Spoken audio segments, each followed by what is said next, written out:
Good evening, everyone. Good evening. I'm Pamela Taggi. I'm the director of Jacob's Pillow, and I want to welcome you to the opening week of the 85th anniversary of Jacob's Pillow Dance. I want to thank so many of you friends and members for all you've done to sustain us over the past 85 years. And if you're here for the first time tonight, welcome. We hope to introduce you to the magic that has propelled us for the past 8.5 decades. This is an incredible milestone. I don't know if you know this, but we are the longest running dance festival in the United States. We are. We are also the only national historic landmark dedicated to dance. But most of all, we are the place that Ted Shawn envisioned. We are a place where artists, choreographers, dancers can dream and experiment, and where audiences can come and discover and rejoice in the wonder that is the field of dance. So we are not only celebrating the 85th anniversary of Jacob's Pillow, but we are celebrating the anniversary of another important institution tonight. This is an institution that has done so much to support artists and communities across New England and across the country. They are the New England Foundation for the Arts, and they're celebrating 40 years this year. I'm so delighted that they have brought board members, staff members, funders to be with us tonight in both theaters. And it's not only the 40th anniversary of NIFA, it's also the 20th anniversary of one of their flagship programs, the National Dance Project. The National Dance Project is the engine that drives creation and touring of dance across this country. Without it, you wouldn't have seen many of the companies that you've seen in these two theaters. I'm a little embarrassed to say, but it's true. We are the single largest beneficiary of the National Dance Project. We have received 66 grants in the past 20 years, if you can believe it. So please give a round of applause for the National Dance Project and NIFA. I also want to acknowledge two sustaining funders of NIFA and also of Jacob's Pillow. First, the Andrew W. Mellon Foundation that has supported the creation and presentation of dance here at Jacob's Pillow, as well as key grants that have supported the development of our archives. Tonight, they're represented by their Senior Program Officer, Susan Fader. Susan, thank you for being here. And also, we have the honor of welcoming the president of the Doris Duke Charitable Foundation, Ed Henry, here tonight. Ed, where are you? Right there. So we are sitting in the Doris Duke Theater.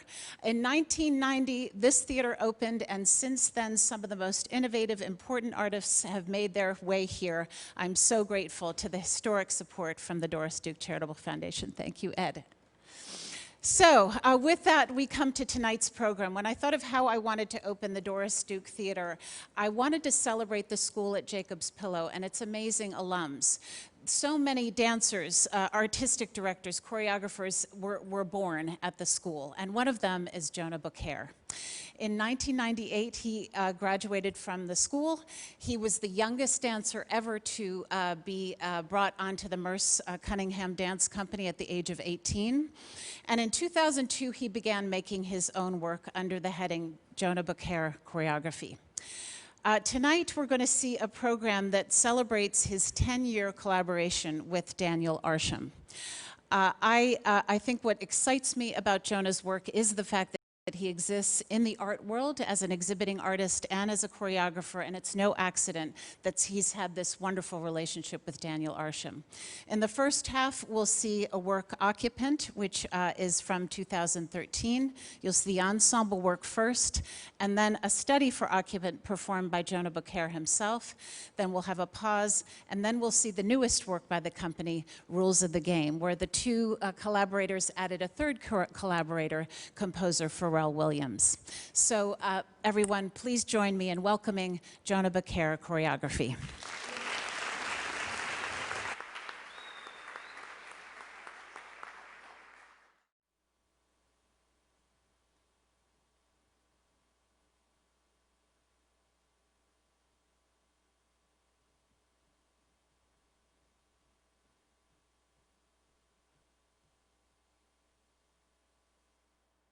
Good afternoon. Ladies and gentlemen, the great American sculptor Louise Nevelson. Thank you, thank you, thank you. I'm so happy to be here with you. You're nervous, dear? A little bit. I've never interviewed someone who is dead before. Yeah, well, I haven't been interviewed since I'm dead, so we're both nervous. We'll get through it. Go on. Louise Nevelson was born in 1890. Wait. People don't know who I am. You have to introduce me. People don't know who I am. They look at me and they don't say, look, that's Louise Nevelson. Some, probably. Some? Look, dear, everybody knows who I am. Everybody knows. Did, maybe. Time passes. You're not as recognizable now as you were. You're kidding. No, time passes. People who know about art, who know about sculpture. Yes, everybody who knew you knows. Everybody. Who knows who you were, knows who you are. I mean, who do you think you are? No offense. No, of course not. None taken. Is that what they say? None taken? Yes, sometimes. I mean, people go to a museum, they look at your work, maybe. And maybe they know it's by you. But how many people go to museums? God, half the people in this country don't even know who their senators are, much less who does the sculpture they happen to. All right. Nobody knows who I am. Fine. Let it alone. Everybody knows who you are, if they know anything. But I bet I could go right outside and ask the first 20 people walking by, pardon me, who is Louise Nevelson? All right. And maybe one will have heard of you, and try the wheat fields of Kansas or wherever. I said all right. So, anybody who knew you knows you, and they know everybody else, too. They know Henry Moore, and Calder, and Stella, and Bourgeois. Who? Bourgeois. Louise Bourgeois. Never heard of her. Who is she? Now. The people who know you. And I bet even then, a lot more know what you look like than what you did. They know a lot more about this than they know about your work. All right, so I'm invisible or I don't exist. Which do you want? I just want to tell a few things. So, go ahead. Tell them. Thank you. More people know my picture than what I do, what I did. You're a very famous image, Louise. You were. Time passes, you know. Tell me, what time is it now? 2013. Shit, I'm dead. 33 years now and nobody knows who I am. That's not what I said. What I said was everybody... I know, I heard you. Nobody knows anything about anything except maybe one or two people. You might as well not exist. Have existed. Well, sure, if fame is the only thing that matters to you. Fuck you. No. Not fame. Recognition of what you've done that matters. Okay. Louise Nevelson. Great American sculptor. All right? Sure. I mean... Louise Nevelson. Yes, of course. What was the rest? Great American sculptor. Great? Well, you said it. I didn't. What is this? False modesty? I said you said it. I know who I am. I know how good my stuff is, but you never heard me call myself great. What I think, what I know, and what I say about what I think, what I know. All right. There was a long time people said what I did was crap. I know. So I kept on doing it, and finally they came around. Some of them did. Most of them did. Maybe not the Berg boys. The Berg boys. Greenberg and Rosenberg. Clement Greenberg and Harold Rosenberg. The two most important art critics in town. Tastemakers. Dictators. Right, not those two. But most of them came around. Eventually they came around, but I never said it in public. I am the great Louise Nevelson, no matter what I thought. Okay, any arguments? Is great okay? It's okay. What was the rest? American? American sculptor? American? Sure, when I was what, 20, 21? I was Russian. No. You were American. You came over when you were 6, and so... 4.5. 6. 6 to be exact. 4.5. No. You'd think I'd know. Yes, one would. You were 6. So maybe I was 6, but I didn't become a citizen until... Until you got married. Okay. I was born in Russia. And you came over here when you were 6. You're American. I was born in Kiev. No, you weren't. No? No. Jews weren't allowed in Kiev. You were born near Kiev. So? So? So I was Russian, for all the good it did. Let's drop it. Okay. Do facts mean anything to you? They can be useful. No? Anyway, sculptor. Great American sculptor. Is that okay? Sculptor? What else? Of course, sculptor. What else is there? Louise Nevelson. Great American sculptor. Fine. Good. Great American sculptor. Good. You know, dear, if you're born someplace and you don't feel right there... Near Kiev. Jewish. Pogroms. Whatever, and you come here... Rockland, Maine. Whatever, and you don't feel right there either. And you move to New York City when you get married and you don't feel right there either. With anything. What do you do? What do you do? You don't fit in. So you make everything fit to you. That's what you do. That's what you do. Yes. That's what you do. I know. Leah Berliovsky. Shtetl, near Kiev. 1899. Father Isaac. Mother Mina Zeishel Shmolaranka. What a marvelous name, Mina Zeisel Shmolarank. She didn't want to marry him, you know. My mother, he scared her. He was older. She was 50. 16. Whatever makes the most sense. The best story. Ignore him. He scared her. He pursued her. She couldn't get away from him, so she married him. What a nice story. Thank you. You want us to believe it? Suit yourself. I bet she liked him. Good-looking guy. I bet she wanted to marry him all along. Don't be too sure.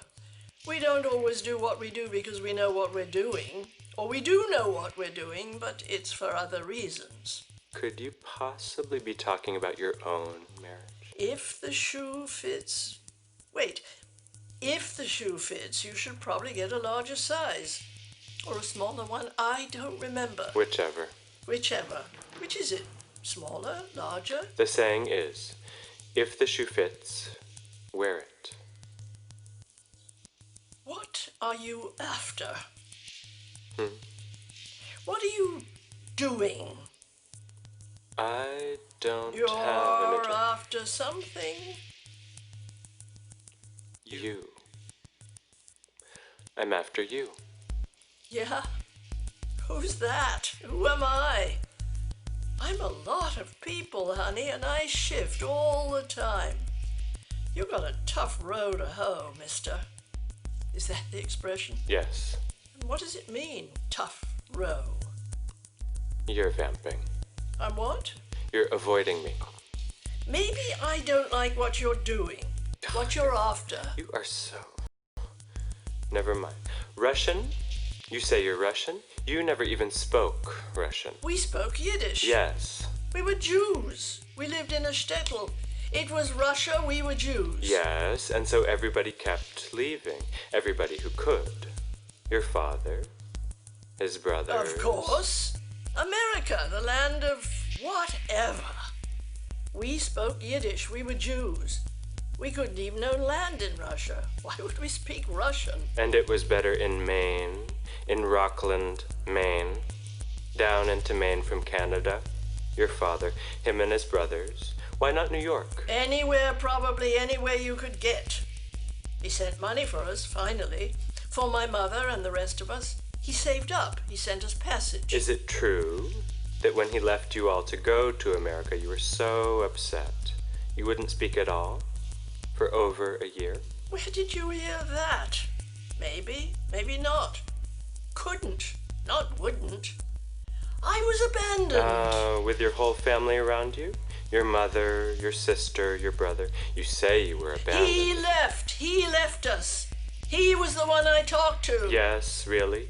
You missed him that much? You, 3 years old, or 4, or whatever. Well, something. I am a very shy woman, you know. I am. I'm very shy. Yeah, sure. You don't know anything. He doesn't know anything. All right, you're very shy. So you got to Maine. So we got to Maine, and there were maybe 3 families, all Jews, and the rest were, what did they call them? Yankees? Yes, Yankees. More persecution. Yeah, well, some. A little.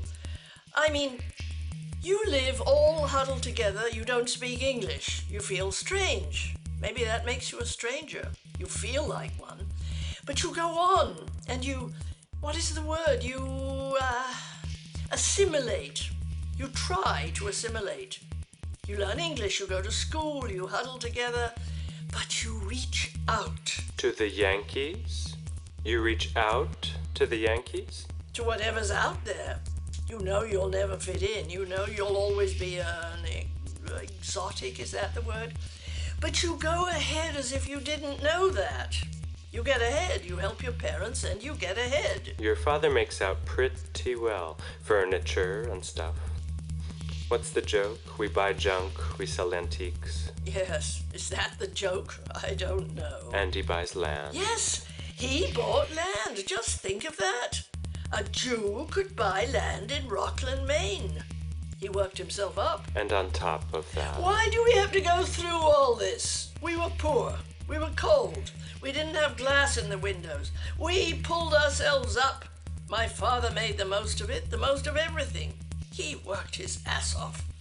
He threw me in the ocean to make me swim. He was like that. Whatever he did, he did. We assimilated. Nachman became Nathan. Chaya became Anita. And I became Louise. Leah to Louise. But we never changed our last name, Berliowski. That stayed. What we were supposed to become, Berkeley or something? No. We were proud. My mother dressed us up when we went out walking or to school. Wherever we went, she put me in wonderful clothes. She found them, she made them. I loved them. People would stare at me as I walked to school. Who's that princess? I was regal, and I was extravagant. So, my mother was a little crazy the way she got us up, but by God, people knew we were there. Which has something to do with the way you dress now. What? You think I dress funny?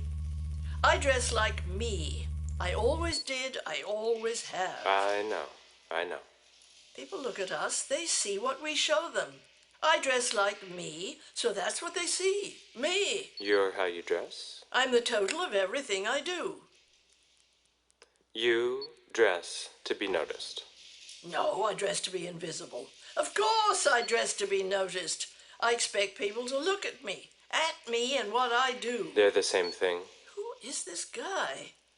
You understand, no? They understand. Yes, I do too. I want to be sure you do. I gotta go pee.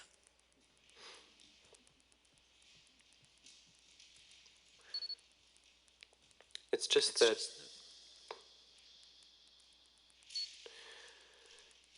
that she's a very complicated woman. What's the old joke? True if interesting. And what did Blanche Dubois say in Streetcar? I tell what ought to be true. Or is it she forgets? Or maybe she doesn't care? I think it's a little bit of each. And maybe true isn't what we're after. Or maybe true is what applies. As I say, she's a very complicated woman. But life is pretty complicated too. You know, there's a lot written about her. There were a lot of stories and interviews stretching over a long time. And things conflicted. A lot of contradictions, a lot of evasions, a lot of careful misrememberings, a lot of scores being settled, and a lot of outright lies. I heard that. Oh, you weren't peeing at all. No? No, you were listening. So? So, how much did you hear? Enough. Some. Sorry. A lot of outright lies? Well, Listen, dear, tell me something. Who am I? What was my name when I was born? Leia Berliovsky. And? You became Louise Nevelson. Okay. With any luck, you turn into whoever you want to be. And with even better luck, you turn into whoever you should be. No, you got somebody in you right from the start. And if you're lucky, you figure out who it is and you become it. People who don't become are, well, look around. So, don't talk to me about facts. But there are facts and there are And fiction. most of them are okay. Oh, so you always knew you were going to become Louise Nevelson. Don't be stupid. I knew I was going to become somebody very special. No, that I was somebody very special. But you didn't know then that you were going But I to. had no idea what it was, what that special was, just that it was. I had to grow into it, I guess. If I'd known when I was a little girl that one day... But you started drawing. You were just a kid. Yeah, all kids draw, all kids are creative naturally, even the dumb ones. But you've bragged about how you started drawing when you were Bragged? mentioned, talked about it. I did, huh? So, maybe I did. And so? And so nothing. What did I know? That was a long time ago. I took piano lessons too. I took singing lessons.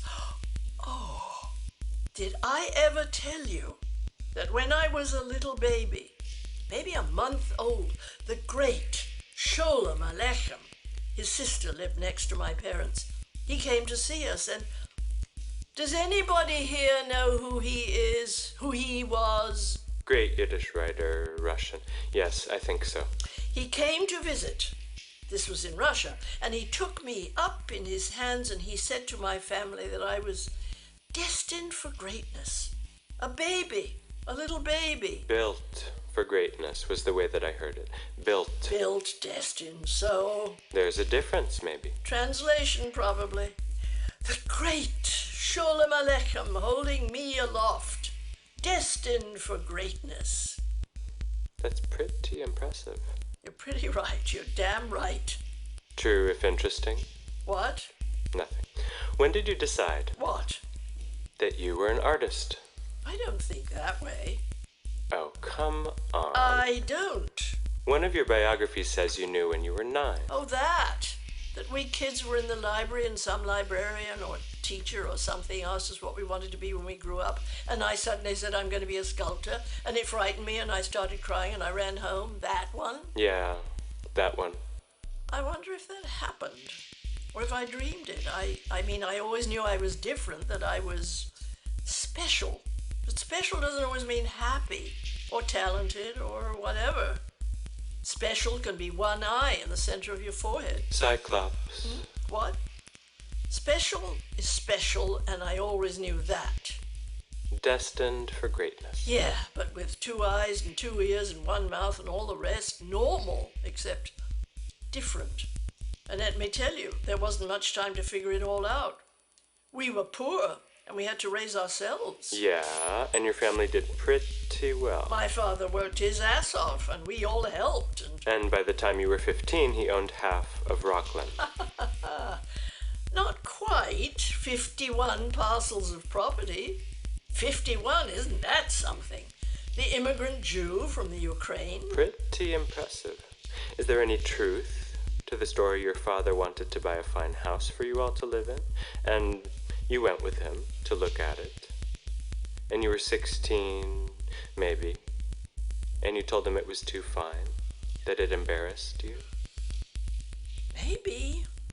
Vaguely. That it was wrong for us, probably. For me, it was oppressive, overwhelming. I've never wanted anything to own me or anyone. I've never wanted to belong to anything or anyone, I guess. Which brings us to the subject of your marriage, I would imagine. So soon? Yes. So soon. Do you want to tell it or shall I? You can start. And if what I know doesn't jibe with Just get on with it. Okay. If I don't like the way it's going, I'll fix it. I bet you will. Okay. So, you turned into a real beautiful young lady, didn't you? Uh-huh. Tall, great figure, great face. Uh-huh, yep, for all the good it did. I was still a Jew from Russia. You think the other girls at school had me to their parties? Not on your life. It was probably their parents. Maybe, but I didn't have many friends. It's a funny story. I was tall, as you say, and not bad looking, and my skin wasn't that pasty white so many of the girls had, what you could see through the acne. It was darker and clear and healthy looking. And one day, one of the mothers was walking her daughter to school, came up to me and ran her thumb over my cheek to see if I had makeup on. But I didn't. It was just me, healthy looking and different. They didn't want me around. I was invited to one party once. They had to. It was at some home for the basketball team, and I was captain because I was so tall. So I got so nervous being invited that I peed in my pants right there. Jesus. Did you date at all? Ha! Are you kidding? One of the boys at school, he was a basketball player, so was I, remember? I was tall and athletic. The teacher at school, the coach maybe, told him to take me to something, a prom, I don't remember. And he said, I don't want to take that Jew. And he wouldn't. So no, it wasn't too happy a time. I mean, I had my family, my sisters and my brother and... The nest. Yeah, the nest. But sooner or later birds leave the nest or get pushed out. Sure, plus, didn't I tell you this? Feeling special and all, I was impatient, I guess. There was a big world out there. So why was I doing all the stuff I was doing? The art lessons, the singing lessons, the piano lessons, and I was good at all of them. Very good. All the, what is it called, the extracurricular stuff, ever since I was little. If it wasn't supposed to turn me into something, mean something. Lots of kids do art and stuff, but it doesn't do anything to their lives. Sure, but it doesn't make everyone feel that special as I did. Destined for greatness. Something. I guess I knew I had to move on. And away. I loved my family. Sure. I mean, my mother was sick a lot. Disturbed, you know. But we all loved each other. My father scared me a little, but we all loved each other. We'd been through so much. But there was moving on to do. There was getting to where you were supposed to be, whatever that was. There was moving on. And there was moving up. What? Up. Moving up. Well, yeah, sure. You better yourself. I've read that not all marriages in the old world, as they call it, that not all marriages were entirely based on love. Oh? Yeah. That sometimes sons and daughters married as a kind of moving up in the world. Yeah? Yeah. That a lot of marriages were, how shall I put this, business arrangements. Yeah, I've heard that. So, Miss Berliovsky, tell me about the Nevelson family. Don't be funny. Sorry. But so, tell me about them. Tell me about all of that. All of that? Engagement, leaving home, marriage, a son, disenchantment. I don't want to talk about it. Yes, but... I said I don't want to talk about it. It's too important. You have to. I have to? Did you hear this? I have to talk about it? Let me see. You were 19, I think. Pay no attention to him. In 1917, Leah Berliovsky met Bernard Nevelson, a Lithuanian Jew, born in Latvia.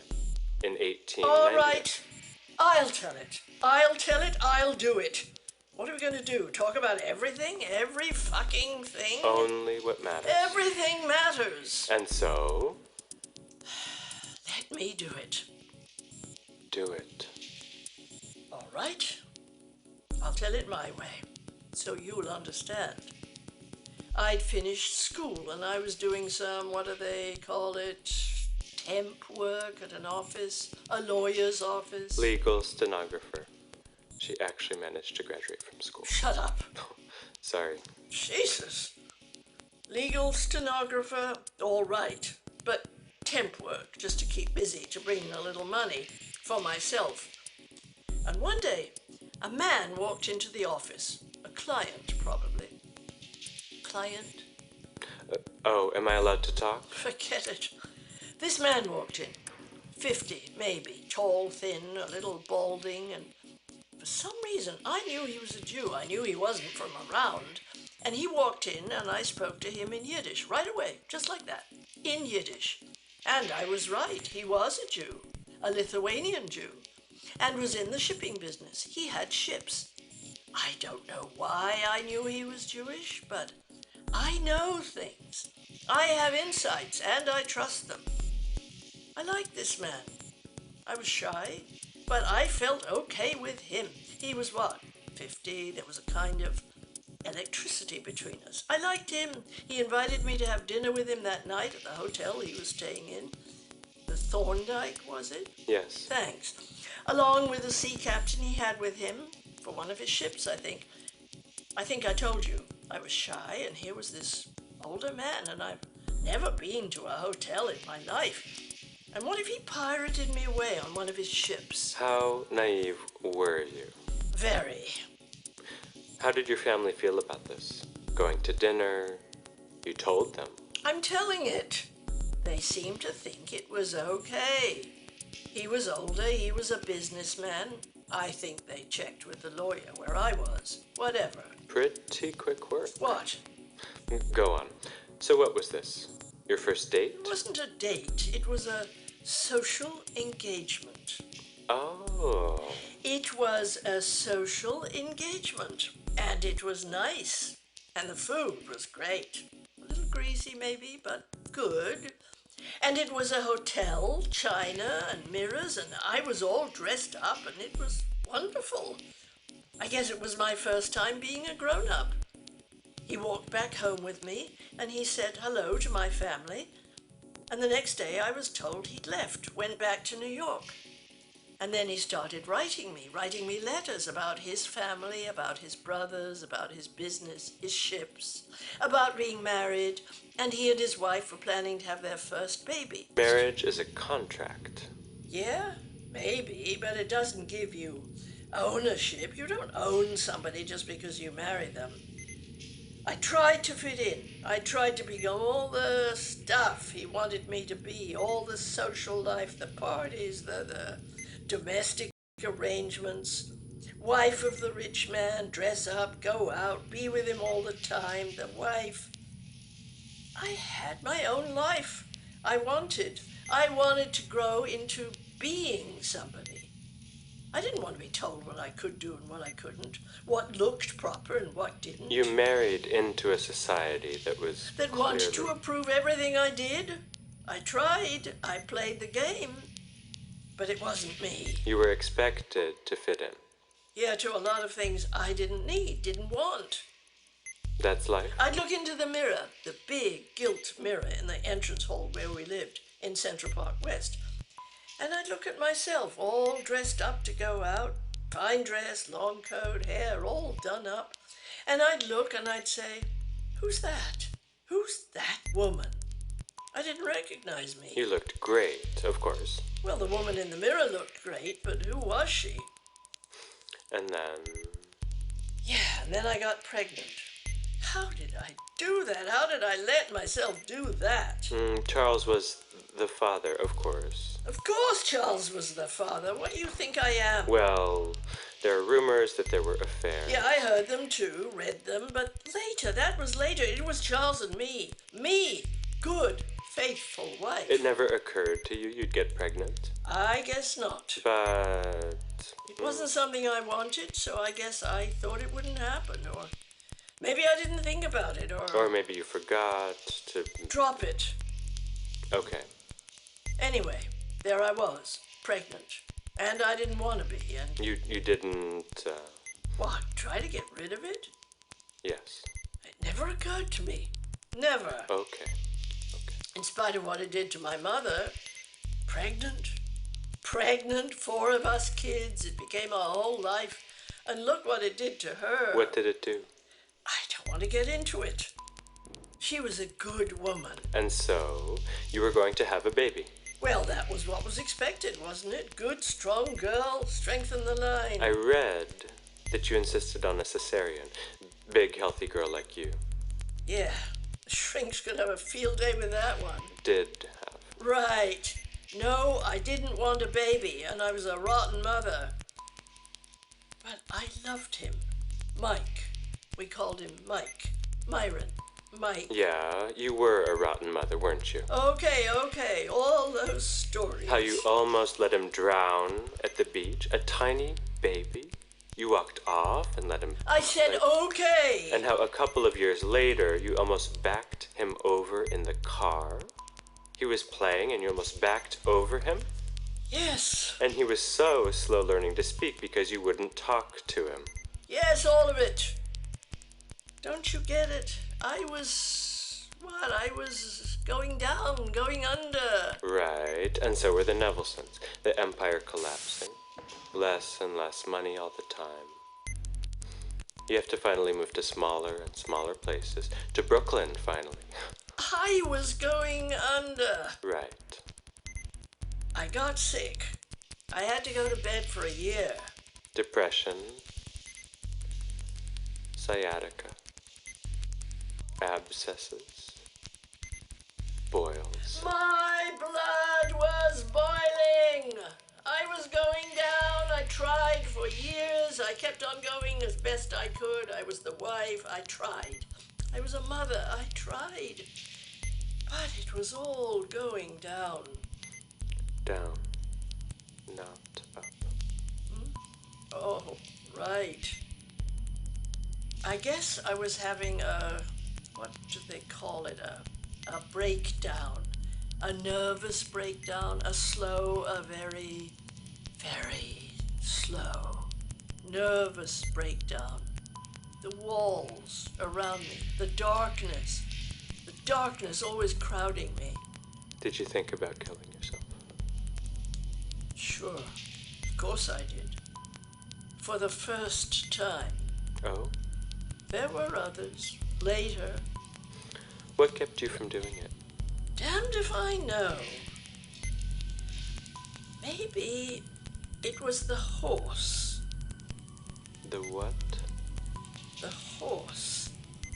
The big black horse. I'm sorry, I don't have notes about The horse. I was, 11 maybe? And I was coming home from school. In Rockland. Of course, in Rockland. Where do you think? I was coming home from school and I was 11 maybe, and all of a sudden there was this huge black horse running alone with no harness or carriage. Maybe it had broken away from the stable, and there it was, huge, bigger than any horse I'd ever seen, all black and against the green everywhere. Everything was in foliage. Everything was in bloom. And I was running away from school, and I ran to keep up with the horse, the huge black horse. But I couldn't, of course, so I stopped. And I watched as long as I could until it vanished. I've never forgotten that. Nothing has ever affected me like that. Ever. My goodness. It was free. Yes. Nothing.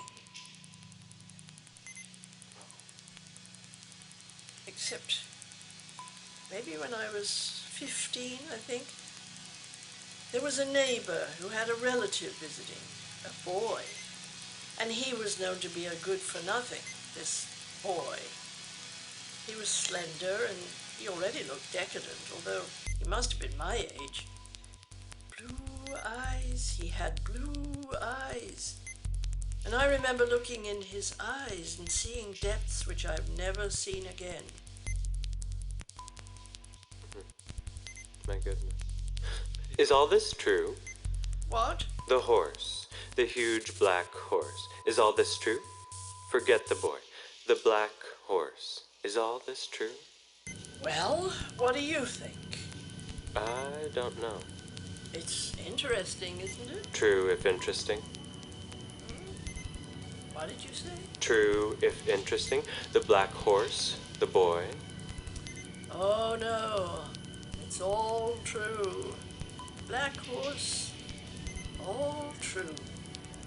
And the boy, I never saw him again.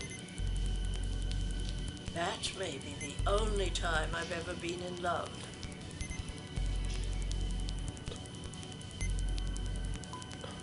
I think we need to.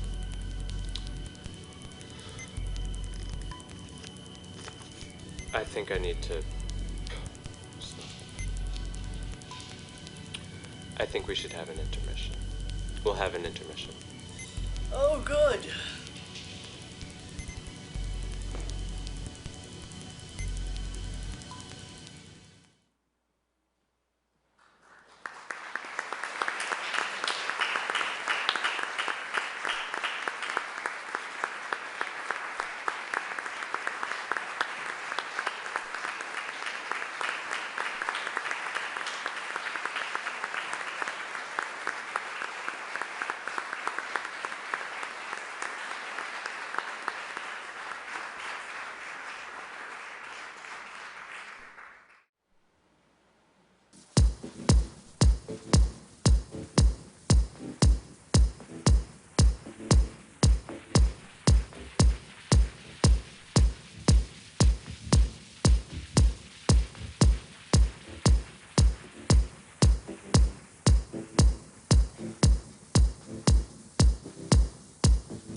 Thank you all for joining us tonight, and thank you for staying to have a conversation with us. My name is Brian Schaefer. I am one of the scholar in residence here, and it is a joy to be here with Jonah Bokaer, our choreographer and also performer tonight, and also Tal Adler-Adrieli, who performed in the first piece, Occupant.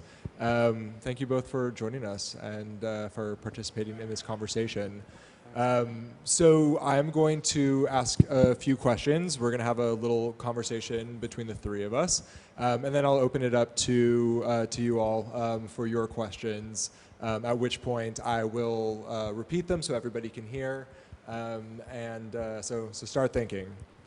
I'm going to start it off by asking about, I think, one of the things that was so striking about both pieces was the visual elements, and that's something that you've been known for, that's been part of your artistic practice since the beginning. And also, you've been in a long and fruitful collaboration with Daniel Arsham, who is the visual artist and designer who you collaborated on both these works. Your 10-year anniversary was Rules of the Game, I understand. So can you tell us a little bit about how you two work together and why that relationship is so intrinsic to your work, and how that resulted in some of the things that we saw today in both pieces? Definitely I can, definitely. I love The Pillow. I love The Pillow, and I love Brian and his writing, so I'm so happy that it's Brian. And Tal is like a family member to me, basically. So there's a great feeling of family here in this room, and also having, I think I first came here when I was 6 years old, first of all, and I think I saw Bat Sheva Dance Company. And so then to come back with Tal and just to be in this room together is very special for me. But to answer Brian's question, yeah, I started as a dancer. I made my living as a young man in Lycra, in unitards, dancing. It was like unitards and side lighting, dancing with Merce Cunningham and whatnot.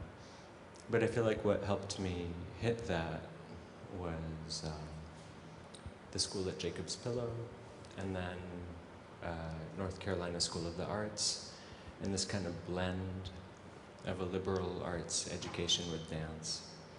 So at 18, I started dancing at a kind of very intense level, which is what Brian's talking about.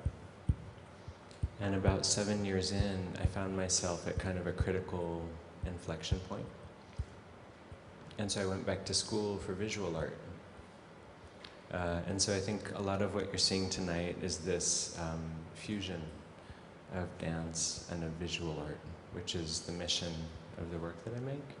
It's about how does dance become visual with the light and with the objects and things. But anyway, so that's kind of how that's where I contribute to the history of dance, is how dance and visual art are mating with each other. So many choreographers have worked on that, right? Like Merce Cunningham and Trisha Brown and Bob Wilson, who I've worked with for about 11 years. And I'm hoping to contribute to that, but also bring along the next generation that you saw on stage tonight. So Tal, how do you feel with these objects? And like Brian says, Brian is so smart and he's so great, and I'm so happy it's him. But how do we play with the visuals on the stage?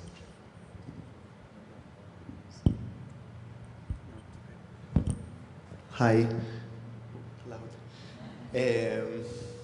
So for me, in the first piece that you saw in Occupant, the objects, first of all, make a very clear world to live in, and the kind of grid or the system that is laid on the floor, it provides a rigorous, I don't know, I feel like it requires a rigorous attention for us to be inside, which makes it very exciting as a performer. And in terms of your process of conceptualizing what a visual element will be for one of your works. Can you tell us a bit about like the backstory of these two pieces? And so how is it in your conversations with Daniel or with the dancers? Do you come up with, you know, this kind of fascinating floor grid or these really stunning backdrop video? At what point in the process do you make these decisions? How do you introduce them to the dancers? And how does that then kind of dictate or shape the direction that you take with the work? So what's a little bit untraditional or innovative about the work that we're trying to write is that we start with the image first, and we start with the visual first. So historically, dance started with the music and with the score, and it was this whole dialogue. And if you think about like the Ballet Russe, that dialogue, they called it the argument, is like the dance and the score and the dance, the music and the dance, the choreography and the music, and on and on. So what I'm trying to do is just pivot that conversation to say the image and the dance and the visual, and how those forms can spar with each other. And I use the word spar because it's sometimes a lot of navigation and a lot of negotiation, and sometimes fighting, which you saw tonight. And I want to make a space for artists who are maybe have showered and changed. So if you want to join, James or anybody, if you want to join, just grab a chair from scene 1 and join us on stage. Okay, they're off stage left. But I want to make a space for the dancers who worked tonight and who have been at Jacob's Pillow like maybe 1, 2, 3 times. But so it's how to make a lot of the mission, if you will, of my work is how do you contribute to the history, this great history of choreography, but how do you work on the image and the visual, the visuality, and how do you make an unforgettable image? And if it's okay with you, I'm going to grab James by the ear. This is his visage. My face. And I'm going to ask James how we make an image out of dance. How we make an image out of dance? Specifically in rules of the game, or just like in general in the work we're making? I don't know. There's so many different ways. We approach it from a lot. Basically, in the creation process, we were doing a lot of different types of improvisational scores, a lot of sort of chance gesture making, and looking at the ways in which these images combine and trail and trace upon each other. But really kind of finding the ones that have specific, that are active signifiers, where you really see and experience and receive something from them. But yeah, one of many ways we're building in the piece. I mean. So James, for Brian's question, is this your image? Is this you? Is this your image? Oh, this, yes. Daniel Arsham, silicone molds? I don't know. Basically, for an hour, they paint like an inch-thick layer of silicone on your face. You can't see or anything. It's kind of intense. But yes, that is me. So the video images you saw are It's not also just... my face breaking over and over. So it's a little not, heartbreaking. So it's not, you know, images of the antiquities that we're losing. It's the dancers actually themselves. Images of the dancers are what you saw. So that's kind of how we, just to relay back to Brian. Oh, I took your mic. Oh That's my okay. God. So it's images of the dancers. Beautiful. I want to make sure that everyone who's joined us has an opportunity to introduce yourselves, and if you can tell us who you are and how long you've been working with Jonah. My name is James McGinn. I've been working with Jonah since 2009. I was here performing in this space, well, I mean, before that a little bit too, but officially since 2009, I think. But I've performed in this space twice with Jonah in, what was it, 2011 and 2012? And yeah, I'm based in Paris now, but come back a lot. Hi, I'm Callie Lyons, and I've been dancing with Jonah for 2 years, I believe now, and I'm based in Los Angeles. My name is James Caroni, and I've been dancing with Jonah since 2014. And I'm from California, but now I live in Brooklyn. Well, I want to make sure that we have an opportunity to get to your questions as well. So, so if you have questions, please raise your hand. I'll call on you, and then again, I'll repeat the questions so that we can make sure we hear. Yes. There's a little bit of disjunction for me in your demeanor and the aggressiveness in some of the dance. So the comment is kind of a disjuncture for her in terms of, I think, a very kind of cool, calm demeanor. The softness compared with with Jonah himself. So you're a very poised, calm person, and yet we saw, some, really dramatic aggression on stage. And the question is, kind of where that comes from, and is that correct? Well, when I was 18, I was hired by Merce. And I don't know if you've seen his work, but it's a little extreme. And when I was 24, I started choreographing like 3-hour operas with Robert Wilson, who is known for 24-hour works, or 12-hour works, or 5-hour works, like Einstein on the Beach, which launched Philip Glass. And I see these as very benign pieces that we saw tonight. And I think that the formal structures that I make and that these dancers brilliantly navigate are very poetic. And the word aggression I would be cautious of.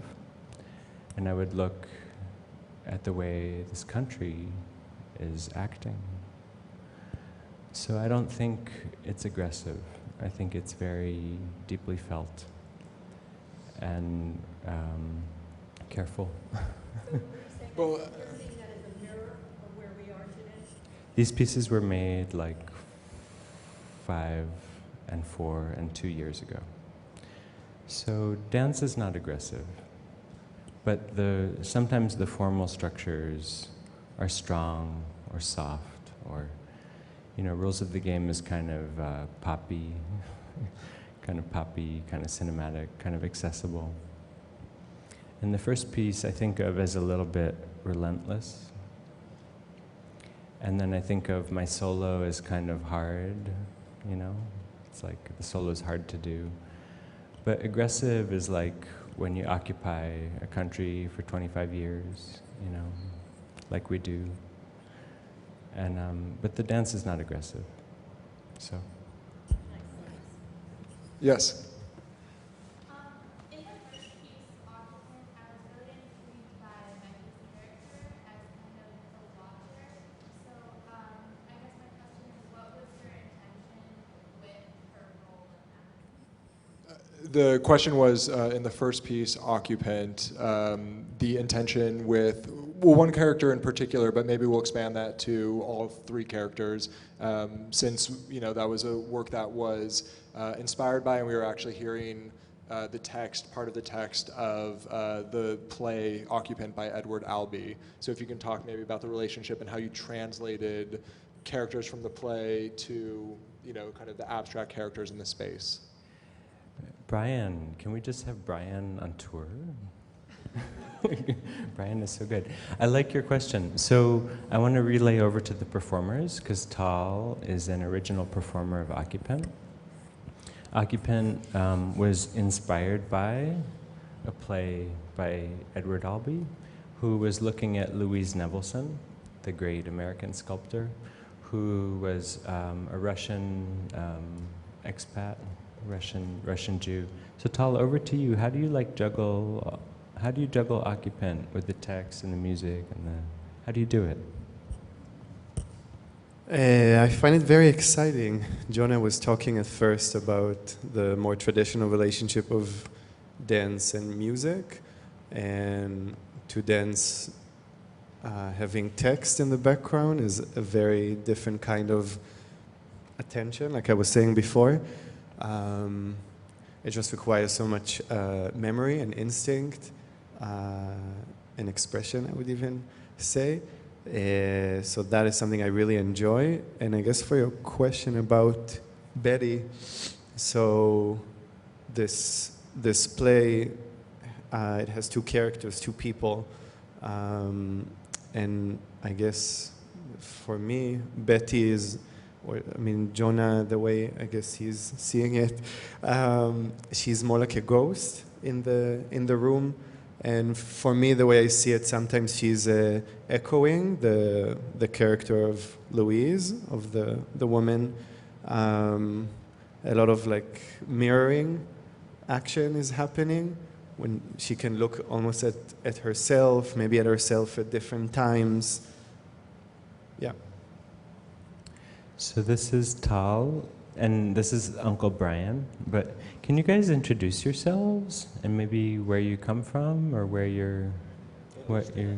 Oh, we did that. We'll take one more question. Yes. I loved all the pieces, first of all. I've never seen anything quite like that in that way, with the text being like music. But the last piece was so lyrical, and it flowed. And I just wondered, did the music come after the dance? I mean, it seemed to work so well together.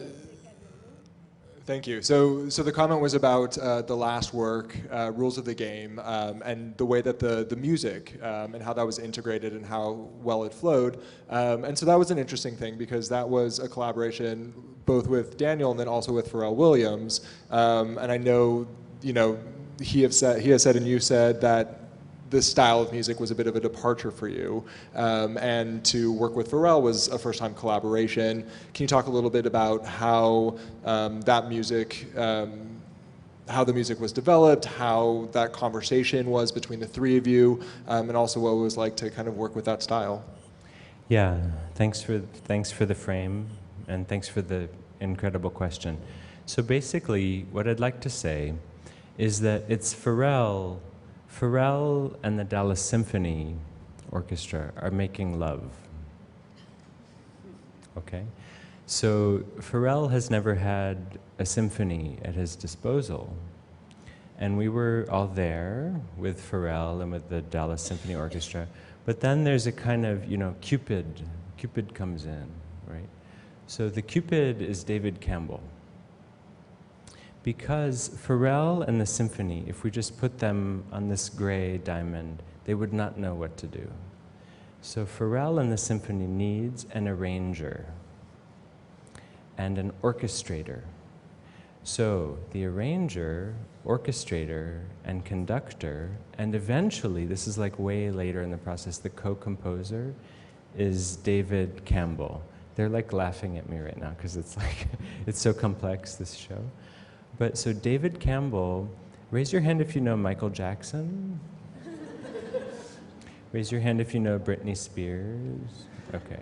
Raise your hand if you know Kylie Minogue, and on and on. So David Campbell has arranged 450 gold and platinum albums with a little organization called the Grammys. So he is a very cinematic arranger. But he trained with Stokowski.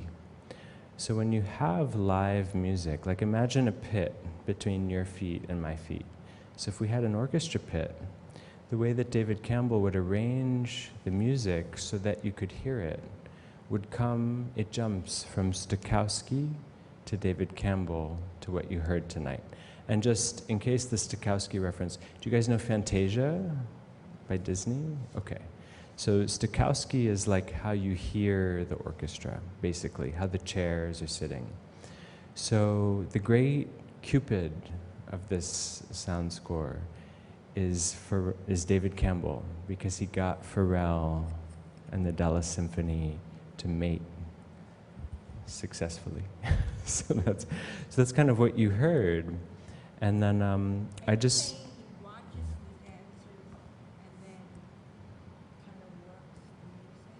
Yeah, arrangement and what we call orchestration. Like, where's the harp, and where's the string, and where's the beat?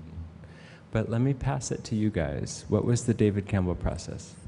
Oh, I can just speak more kind of pragmatically. Like, basically, we were, in the beginning part of the process, we were given sort of sample files from Pharrell. And so we were building stuff just based on, you know, different concepts and ideas, different scores, improvisational scores, and then trying to pair them or match them with different materials. As that developed throughout the creation process, you know, Pharrell continued to develop and work with David Campbell to build more sort of orchestrated sound.